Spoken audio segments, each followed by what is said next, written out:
Les progrès de la science dans le domaine de la biologie font qu'aujourd'hui, et c'est une excellente nouvelle, de nouveaux médicaments deviennent disponibles pour soigner de maladies extrêmement graves, notamment, mais pas exclusivement, des maladies génétiques. C'est aussi le cas de certains cas de cancer.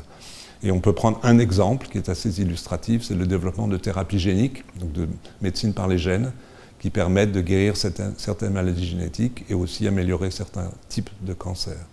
Donc cette excellente nouvelle pose néanmoins problème parce que le prix de vente des médicaments issus de ces recherches est extraordinairement élevé.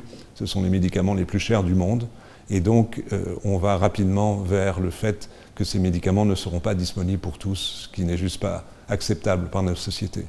Donc, il est important d'analyser les facteurs qui contribuent au prix si élevé des médicaments.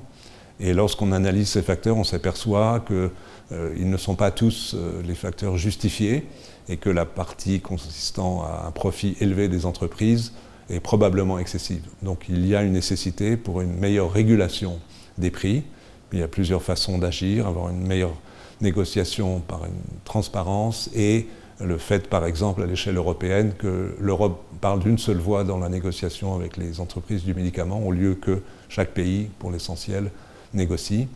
On peut aussi envisager de modifier un peu, au moins dans certains cas et dans des domaines comme celui de la thérapie génique, la structure de gouvernance des entreprises et qu'il y ait des représentants de la société et du bien public au conseil d'administration pour que les objectifs ne soient pas que le profit, même si le profit reste un moteur bien évidemment de ces entreprises, mais aussi le bien public.